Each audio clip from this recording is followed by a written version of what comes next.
Prerna Pathak and today I am here to tell you a wonderful story. So let's get started.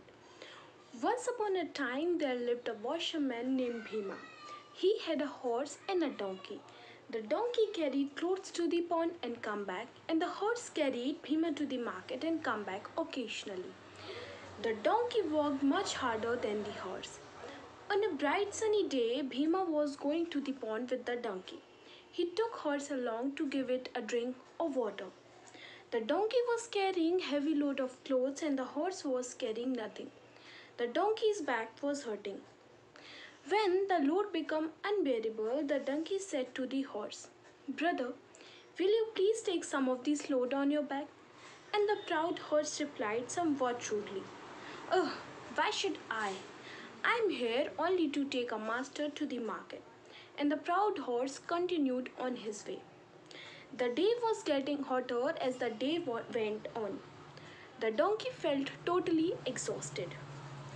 Donkey was almost dragging himself. He tried to move but he just could not. The poor donkey collapsed to the ground. Oh, what had happened to the poor donkey? Thought the washerman.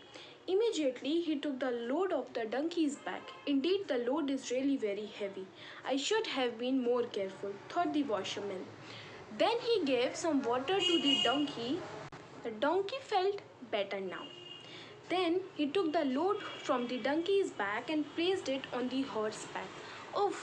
The sound came from the horse's mouth. The horse realized that sharing the burden is easier. He thought, I should have helped the donkey when donkey requested me. Then, after that, for the remaining distance, the horse carried the load of the clothes. And after that, the both donkey and horse lived together. So, what is the moral of the story? The moral of the story is you should always have been friendly with everybody and help them in their time of need. Thank you. नमस्कार सभी लोगों को। मैं ऋतिक पात्रे आज आप लोगों को एक कहानी सुनाने जा रहा हूँ। मेरी कहानी का नाम है मजदूर के जूते। एक बार एक शिक्षक संपन्न परिवार से संबंध रखने वाले एक युवा शिष्य के साथ टहलने निकले और रास्ते में देखा कि एक जोड़ी जूते उतरे पड़े हैं जो पास में ही काम कर रहे मजदूर के थे, जो जाने की तैयारी कर रहा था। शिष्य को मजाक सूझा। वह शिक्षक से कहने लगा, गुरुजी, क्यों ना हम इन जूतों को कहीं छुपा दें और झाड़ियों के पीछे छुप जाते हैं। जब गरीब मजदूर यहाँ आएगा और इन्हें यहाँ नहीं पाएगा तो वह घबराएगा और हमें बड़ा मजा आएगा। तो शिक्षक ने गंभीरता से कहा, बेटा, इस तरह का भद्दा मजाक किसी गरीब के साथ नहीं करना चाहिए। तो वह शिक्षक से कहने लगे, क्यों ना बेटा, हम इन जूतों में कुछ सिक्के डाल दें और जब वह मजदूर आएगा तो सिक्के जब देखेगा तो उसे कितना अच्छा लगेगा। चलो हम ऐसा ही करते हैं। तो उन्होंने जूतों में सिक्के डाल दिए और वह झाड़ियों के पीछे छिप जाते हैं। मजदूर अपना काम खत्म करके जूतों की जगह पर आता है और बैठ जाता है। तो वह जैसे ही एक पैर में जूता डालता है और देखता है कि उसमें कुछ सिक्के पड़े हुए हैं और वह भाव विभोर हो जाता है। उसकी आंखों में आंसू आ जाते हैं। वह इधर उधर देखने लगता है और सिक्के को पलटने लगता है। वह देखता है कि ये सिक्के कहाँ से आए हैं। जब वह इधर उधर देखता है और उन्हें कोई नहीं दिखता तो वह सिक्के अपनी जेब में डाल लेता है। और जब वह जैसे ही दूसरा जूता उठाता है पहनने के लिए तो उसमें भी कुछ सिक्के डले थे। तो वह बहुत खुश हो जाता है और बहुत आश्चर्यचकित हो जाता है कि ये कहाँ से आए हैं। और वह फिर से इधर उधर देखने लगता है, उसे फिर कोई नहीं दिखता है। तो वह ऊपर देख समय पर प्राप्त इस सहायता के लिए उस अनजान व्यक्ति का लाख लाख धन्यवाद, जिसने मेरी समय पर मदद की, जिसकी वजह से आज मेरे भूखे बच्चों को रोटी और मेरी बीमार पत्नी को दवा मिल सकेगी। तो यह देखकर शिष्य की आंखें भर आईं और शिक्षक ने फिर शिष्य से कहा, बताओ बेटा, क्या तुम्हारी जूते छुपाने वाली बातें की अपेक्षा ये सिक्के डालना तुम्हें कम खुशी मिली इससे? तो शिष्य कहने लगा, नहीं गुरुजी, आज मुझे उन बातों का एहसास हुआ है जिन्हें मैं जीवन भर नहीं भूल पाऊंगा। आज मुझे उन बातों का मतलब समझ में आया है कि लेने की अपेक्षा देना कितना आनंददायी होता है। सो धन्यवाद। नमस्कार। आज हम आपको एक कहानी सुनाने वाले हैं जिसका नाम है चुरखी और मुर्गी। तो चलिए शुरुआत करते हैं। एक गांव में दो बहनें रहती थी। एक का नाम था चुरखी और एक का नाम था मुर्गी। दोनों बहुत ही प्यार से रहा करती थी। चुरखी बहुत ही शांत स्वभाव की, हंसमुख और बहुत ही समझदार लड़की थी। वहीं दूसरी ओर मुर्गी बड़ी घमंडी और बात बात पे गुस्सा करने वाली थी। एक दिन चुरखी ने सोचा कि क्यों ना अपनी बंदरिया मौसी के घर जाया जाए, और वो दूसरे दिन तैयार होकर घर से निकल पड़ी। टुचुक पुचुक, टुचुक पुचुक, टुचुक पुचुक। चुरखी आगे चलने लगी और रास्ते में उसे एक झाड़ी मिली। वो झाड़ी बेर का पेड़ थी। उसने चुरखी से कहा, चुरखी दीदी, आप कहाँ जा रही हो? तो चुरखी ने उसे जवाब दिया कि मैं अपनी बंदरिया मौसी के घर जा रही हूँ। तो फिर झाड़ी ने उसको कहा, चुरखी दीदी, क्या आप मेरी एक मदद करोगी? तो चुरखी ने बोला, हाँ हाँ, क्यों नहीं, बताओ क्या मदद करनी है। तो फिर झाड़ी ने उसको बोला कि आप मेरे आसपास ये जो कंकड़ पत्थर हैं, क्या उन्हें साफ़ कर देंगी? और चुरखी ने बोला, क्यों नहीं। और उसने उसके सारे आसपास के कंकड़ पत्थर कांटे सबको साफ़ कर दिए और फिर वो आगे के लिए निकल पड़ी। टुचुक पुचुक, टुचुक पुचुक। जब वो रास्ते में आगे बढ़ी तो उसे एक गौ माता मिली। तो गौ माता ने उससे बोला, चुरखी बेटा, तुम कहाँ जा रही हो? और चुरखी ने गौ माता को जवाब दिया कि गौ माता, मैं अपनी बंदरिया मौसी के घर जा रही हूँ। फिर गौ माता ने उससे बोला, चुरखी बेटा, क्या तुम मेरा एक काम करोगी? तो चुरखी ने बोला, हाँ हाँ, क्यों नहीं, बताइए ना, क्या काम करना है। तो उन्होंने चुरखी को बोला, क्या तुम मेरे आसपास ये इतना गोबर इकट्ठा हो गया है, तो क्या तुम उसे साफ कर दोगी? और चुरखी ने उनकी बात मान ली और उसने सारा उनके आसपास का गोबर साफ कर दिया और फिर वो आगे निकल पड़ी। टुचुक पुचुक, टुचुक पुचुक।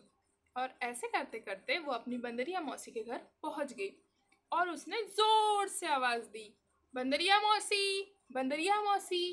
देखा, कोई आवाज नहीं आई।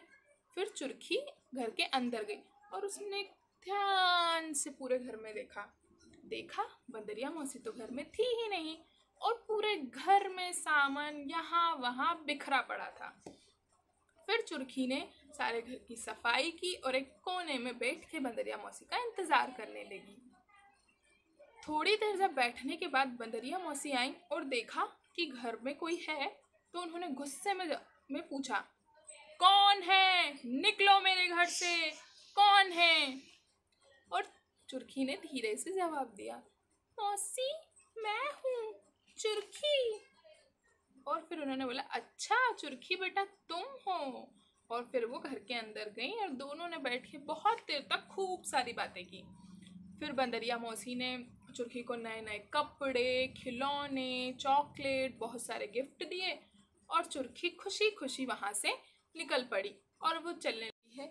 टुचुक पुचुक। खुश होती हुई जब वो आगे बढ़ती है तो उसे वापस से गौ माता मिलती हैं और वो चुरखी को कहती हैं कि चुरखी, चुरखी, तुमने मेरी मदद की और मैं तुमसे बहुत खुश हुई और मैं तुम्हारा शुक्रिया अदा करना चाहती हूँ। ये लो, मेरी तरफ से तुम्हें उपहार में बहुत सारा दूध और दही। चुरखी को जैसे ये सब मिला तो वो तो बहुत खुश हो गई और उसने वो दूध दही लिया और वो आगे निकल पड़ी। फिर वही टुचुक पुचुक आगे चलती चलती उसको वापस से बेर की झाड़ी मिली और झाड़ी ने भी उसको सेम बोला कि तुमने मेरी मदद की, मैं तुमसे बहुत खुश हूँ और मैं तुम्हें उपहार में ये इतने सारे बहुत सारे बेर के फल देना चाहती हूँ। और चुरखी ने वो सारे फल भी लिए और खुशी खुशी खुशी खुशी अपने घर पहुँच गई। जब वो घर पहुँची, चुरखी को इतने सारे उपहार, खिलौने और कपड़े देख के मुर्गी ने सोचा कि क्यों ना बंदरिया मौसी के घर जाया जाए। कल नहा धोकर सुबह वो निकल जाती है। टक पक, टक पक। रास्ते में उसे वही झाड़ी मिली। और उसने वही बातें मुर्खी को बोली जो चुरखी से बोली थी। पर मुर्खी तो बड़ी घमंडी और अहंकारी थी। उसने साफ मना कर दिया कि मैं इतनी खूबसूरत तेरे कांटे साफ करूंगी। और नीचा दिखाते हुए निकल पड़ी। टक पक टक पक। फिर उसे वही गौ माता मिले और उन्होंने भी वही बात बोली जो चुरखी से बोली थी। पर इस बार भी उसने मुर्खी ने बोला कि मैं इतने सुंदर मेरे इतने कोमल हाथ खराब नहीं हो जाएंगे तो तेरा गोबर उठाऊंगी। और नीचा दिखाते हुए अपमान करते हुए आगे बढ़ गई। टक पक। और फिर अपनी बंदरिया मौसी के घर पहुंच गई और आवाज देते हुए बोली, बंदरिया मौसी, बंदरिया मौसी। उसने तो बोला बंदरिया मौसी तो है ही नहीं। वो घर में पूरे तरफ सामान बिखरा हुआ है। वो कोने में जाकर बैठ गई। अब बंदरिया मौसी आती है, कौन है मेरे घर, कौन है? तो मुर्खी बोलती है, बंदरिया मौसी मैं हूँ मुर्खी। अच्छा बेटा, मुर्खी बेटा तुम हो। और बंदरिया मौसी और मुर्खी बहुत देर तक बातें करती हैं और बंदरिया मौसी मुर्खी को विदा कर देती हैं। मुर्खी उन्हें कोसते हुए कहारते हुए बोलती है कि उसे चुरखी को तो बड़े तोहफे दिए, खूब खिलौने दिए, नए नए कपड़े दिए, मुझे तो कुछ भी नहीं दिया। और उन्हें कोसते हुए आगे बढ़ती है। टक पक। और उसे वही गौ माता मिलती हैं। पर इस बार पता उन्होंने क्या किया, उन्होंने ऐसे सींग से मार दिया और वह जो मुर्खी गोबर में गिर पड़ी और रोते हुए आगे बढ़ी। टक पक। और वही झाड़ी उसे मिली और झाड़ी ने पूरे में कांटे ही कांटे बिछा दिए और बेचारी मुर्खी पूरे खून से लथपथ रोते हुए घर पहुंची। चुरखी ने मुर्खी को रोते हुए देखा और उससे पूछा कि मुर्खी क्या हुआ, तुम तो बंदरिया मौसी के घर गई थी। और मुर्खी ने उसको सारा हाल सुना दिया और चुरखी समझ गई। चुरखी ने मुर्खी से कहा कि मुझे रास्ते में गौ माता और जो झाड़ी मिली थी उन्होंने मुझसे मदद मांगी और मैंने उनका काम किया, मैंने बंदरिया मौसी के भी घर का पूरा काम किया, इसलिए मुझे इतने सारे तोहफे और उपहार मिले। अब मुर्खी समझ चुकी थी कि उसने क्या गलती की थी और वो समझ चुकी थी कि हमें कभी ऐसे क्रोध नहीं करना चाहिए, किसी को नीचा नहीं दिखाना चाहिए और हमेशा सबकी मदद करनी चाहिए थी। और अब चुरखी को उसकी गलती का एहसास हो गया था। नमस्कार दोस्तों, मेरा नाम है रिया चौधरी और मैं आज आपको एक छोटी सी कहानी सुनाने वाली हूँ। एक बार की बात है, मुल्ला नसरुद्दीन को पास के शहर से खाने का न्योता आया। मुल्ला नसरुद्दीन को उस दावत में खास मेहमान के तौर पर बुलाया गया था। मुल्ला नसरुद्दीन को खाने पीने का बड़ा शौक था, तो उन्होंने बिना कुछ सोचे समझे उस दावत का न्योता कबूल कर लिया।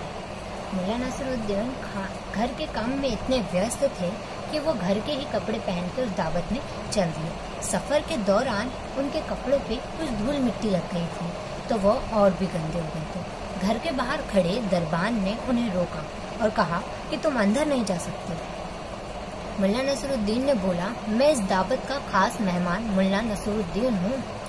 तो दरबान ने बोला कि तुम मुल्ला नसरुद्दीन हो तो मैं भी खलीफा हूँ। और वहाँ खड़े चारों दरबान हंसने लगे। मुल्ला नसरुद्दीन वहाँ से कुछ सोचते हुए निकल दिए। मुल्ला नसरुद्दीन का एक मित्र उसी शहर में रहता था, तो वह उसके घर चल गया। मुल्ला नसरुद्दीन उस शहर में उस मित्र से मिलकर बहुत खुश हुए।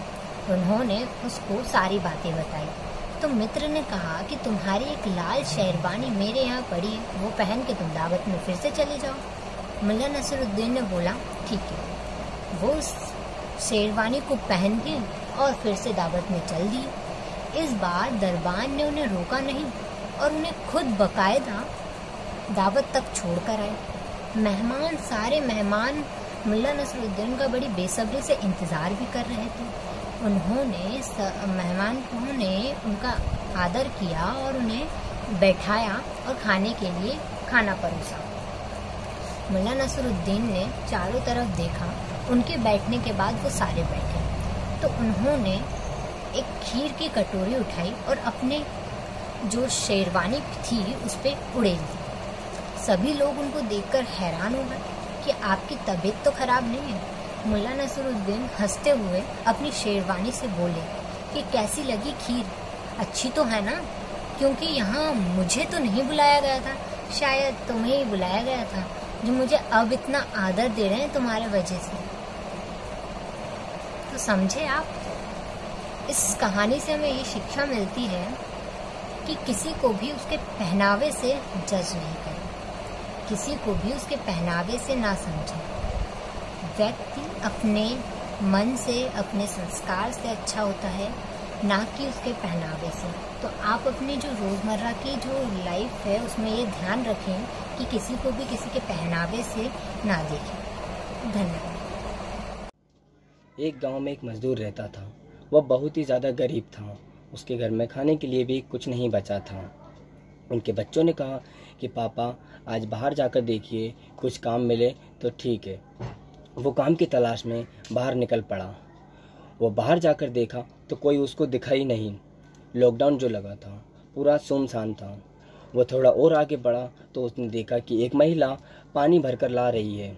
उसने उस महिला के बर्तन की तरफ देखा तो उसका बर्तन फूटा हुआ था, उसमें से पानी निकल रहा था। तो उसने उस महिला से कहा कि बहन जी अपना बर्तन ठीक करवा लीजिए। उस महिला ने कहा कि नहीं ठीक है, मैं ऐसे ही रोज़ भरने जाती हूँ और ऐसे ही लेकर आती हूँ। वो उनसे बहुत विनती करते रहा कि आप जो पैसे देंगी मैं ले लूँगा। वो बहुत ज़्यादा विनती करते रहा लेकिन वो नहीं मानी। उसने कहा कि अगर ये और ज़्यादा ख़राब हो जाएगा तो मैं नया ले लूँगी। ये बात सुनकर वो मज़दूर और ज़्यादा दुखी हो गया और आगे की ओर निकल पड़ा। जैसे ही वो आगे निकला तो उसने देखा कि अचानक से एक बच्चा साइकिल से गिर पड़ा है। वो तुरंत दौड़कर उस बच्चे के पास गया और उसको उठाया तो देखा कि उसके पैर से बहुत ज़्यादा खून निकल रहा है, बहुत तेज तेज रो रहा है। तो उसने उस बच्चे को उठाया और उसके घर पे छोड़ने चल दिया। जैसे ही वो उसके घर पहुंचा तो उसने देखा कि उसकी माँ तो वही है जिससे वह बार बार विनती कर रहा था कि अपना बर्तन ठीक करवा लीजिए। उस महिला ने जैसे ही उस मज़दूर को देखा तो वह बहुत दुखी हो गई और कहने लगी कि धन्यवाद, आपने मेरे बच्चे की मदद की है, इसके लिए मैं आपका कैसे शुक्रिया अदा कर सकती हूँ। उसने वह बर्तन लाई और उस मज़दूर को दे दिया और कहा कि लीजिए आप इसको ठीक कर दीजिए, आप जो पैसे मांगेंगे मैं दे दूँगी। मज़दूर ने वो बर्तन ठीक कर दिया और घर की ओर निकल पड़ा। तो इससे हमें यह सीख मिलती है कि हमें लोगों की मदद हर रूप में करनी चाहिए। किसी की ज़रूरत पूरी हो सकती है, कहीं ना कहीं उस मेहनत का हमें, उस मदद का बहुत अच्छा रिज़ल्ट मिलता है। So thank you.